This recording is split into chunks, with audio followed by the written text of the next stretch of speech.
What's up, everybody? I'm back. Week 3, workout 1, overhead press, incline bench, rows, bicep curls, lateral raises. Here we go, just warming up. So, hit a back-to-back day of new lows. It was the same weight, 176.4 yesterday, 176.4 today. So I've entered the phase of noticeable leanness from week to week moving forward. So the momentum's definitely been gained. Or like the cut's gaining momentum. I should steadily be dropping fat. Just boom every week at a noticeable amount. Not that I haven't been dropping fat already, but your boy done bulked up so much that the progress was hard to notice at first. So it's coming down. Peak mass was 193 down to 176 today. So let's see, what is that, about like 19 pounds? 18 pounds? Something like that? I don't know. Mental math is trash right now. It's 16 pounds? 17 pounds? Fuck. I think 17 pounds. So anyways, I'm just warming up my standing press. I will say at this point, you know, that's right around a 10% decrease in body weight. And that's usually around where the strength starts to drop off a little bit. So I don't feel like super weak or anything like that, but I'm definitely noticing some lost reps here and there. For instance, 135 for a set of 4. When last week I got sets of 5. No, 2 weeks ago I got sets of 5. I don't know. I definitely lost a rep there. So I went up to 137.5 just for a double. I'm not going to lie, I didn't anticipate a double. I was going to see if I could actually get another set of 4 with just slightly more weight. I could have got 3, but I just didn't want to like overarch and grind that shit up. So did a couple down sets here. This is 125. And I'm just trying to get, you know, sets of 5 or 6, whatever it is, to get me to a 9, 8.5, 9 RPE. And it ended up being 2 sets of 5. So here's the 5th rep. Nice pause. A little bit of a grind. Definitely could have got one more. But like I said, trying to save some, leave it in the tank. I don't know if I overextended on my deload as far as like working a little bit too hard. I kept the intensity as high as possible. I didn't drop weight at all. I just cut sets in half. So connective tissues are feeling a little bit beat. And being 12 weeks into a diet now, with the exception of 1 week of maintenance, starting to feel it. So that's my last set of overhead press right there. Again, 125 for a set of 5. Good tempo, nice and strict. Good total body tension. No jerking, bouncing, using my legs or anything like that. Just trying to move it purely with my vertical pressing muscles. So I'm not gonna lie, man. The overhead press just beat me up today. It just took so much fucking energy. So I'm moving on to my incline bench. Like I said in previous videos, I'll keep the weight the same for most, if not all, of the mesocycle. Just slowly try to work from, you know, 4 sets of 8 to 4 sets of 10 to 4 sets of 12 to like 5 sets of 12, something like that. And shit, anytime you see the spotter arms actually in a usable situation, it's a pretty good idea that I'm feeling like, man, I'm beat. You know, like 4 sets of 10 last week, no problem. And this week I'm just like, I got the spotter arms on hand just in case. So I know for sure on this second set, I cut it off at 9. Just my setup wasn't that great. It didn't feel like super smooth. So I wasn't gonna grind out that 10th rep. One rep here or there is not gonna make me swole or make me skinny or lose all my gains or whatever. So just racked that one, live to fight another day. So set 3 started clicking. Bar path's much better. Elbows are positioned much better, and it's a pretty dramatic decrease in perceived exertion. So it's feeling good at this point. Stretch feels good. Range of motion feels good. Tension feels good. Tempo feels good. And I'm just, you know, I'm just trying to get this off my chest. So 3rd set in the books. Feel pretty good about that one. And last set, just ready to get it going. Really clean 1st rep. Kind of iffy 2nd rep. Kind of iffy 3rd. 4th rep coming back to where it needs to be. 5th rep similar. 6th rep pretty decent. There we go. That's what I needed right there. 7 good. 8 good. 9, a little shaky but good. 10, pretty decent. So that's it. Got that shit off me. I'm done. I just did not feel like pressing shit at all today, man. I usually look forward to either incline overhead press or both. Today I just wasn't fucking feeling it. I just wanted to get it over with. So here I am moving on to my rows. You can see I'm leaning down. It feels pretty nice to start noticing it. Serratus is popping, lats are popping. You can definitely see it with the stretch. And what I'm doing right here is, I'm letting my upper thoracic round just to really stretch all those upper posterior muscles under load.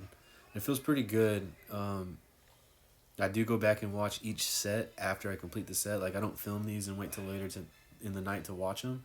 I watch them after each set to see what it is I need to work on. And as you can see right here, in the full peak contraction, my traps are just raising, and I just don't fucking like that. It's not what I'm trying to do here. So from sets 2, 3, and 4, I made really good adjustment as far as like making sure I keep my my traps down, my shoulders depressed, and you can see it immediately. You can definitely see that I'm keeping them down, or at least trying to for the most part. And one of the craziest things was on this set, right there in the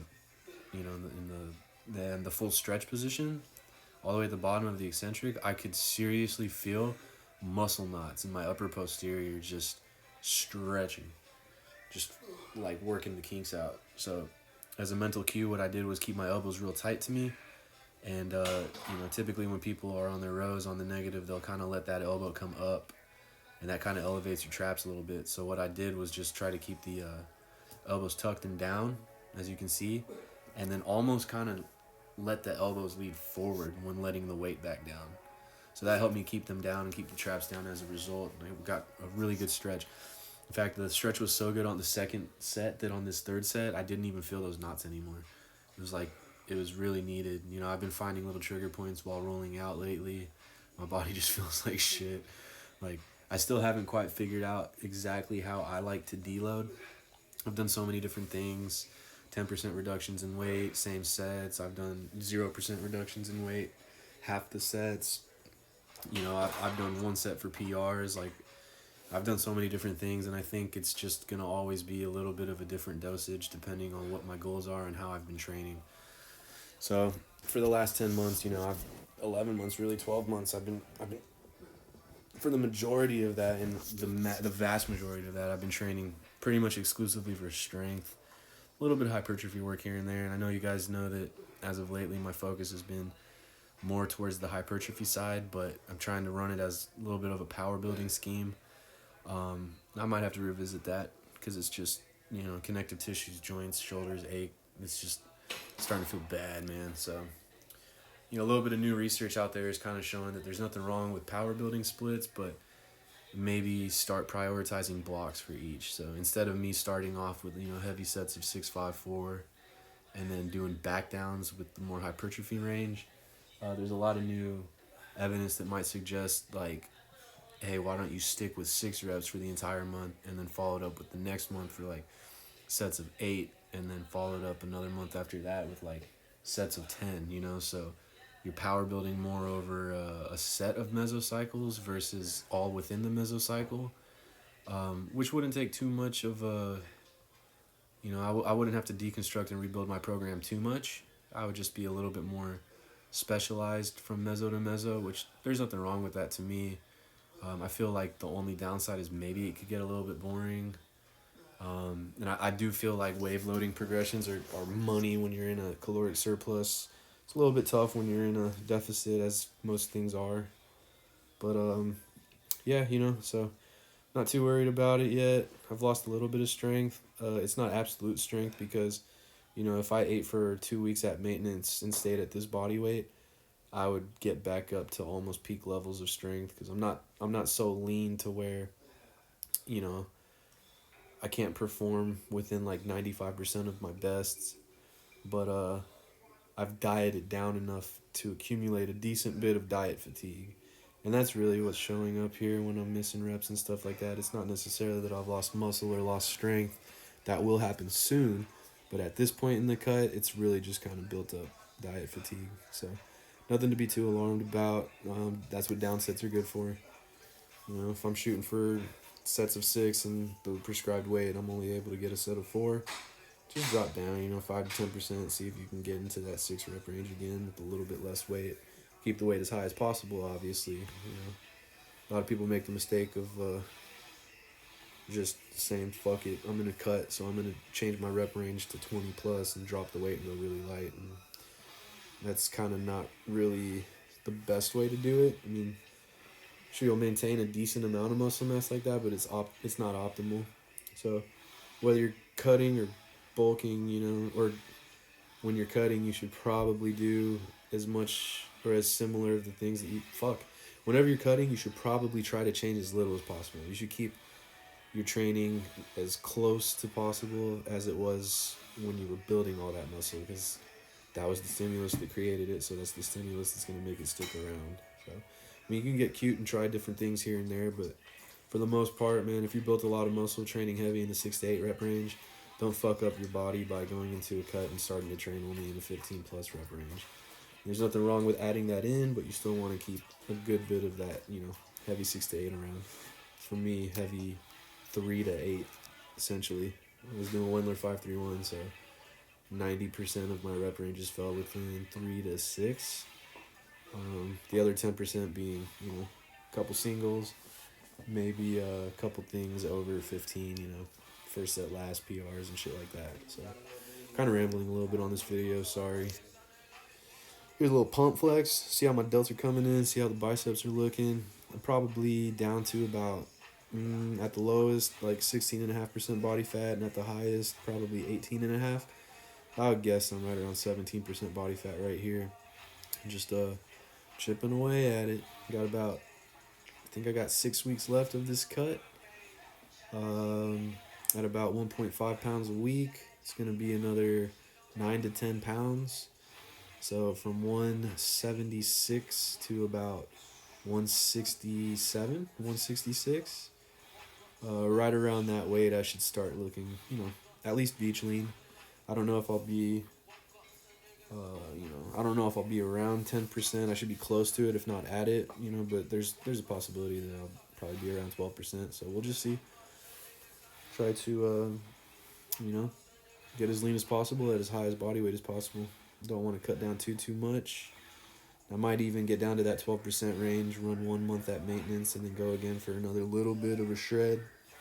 Maybe see if I can't get down to singles for the first time ever. So if you didn't know, about 4 years ago, your boy was fat. Like straight fat. Like I lifted weights in high school and shit, and skateboarded and lifted a little bit in my early 20s, but when I started bartending and started making money and shit, all I did was drink, smoke pot, eat fast food, and just get fat. Anyways, hope you guys enjoyed it. Yeah, should be a squat video tomorrow. See y'all there.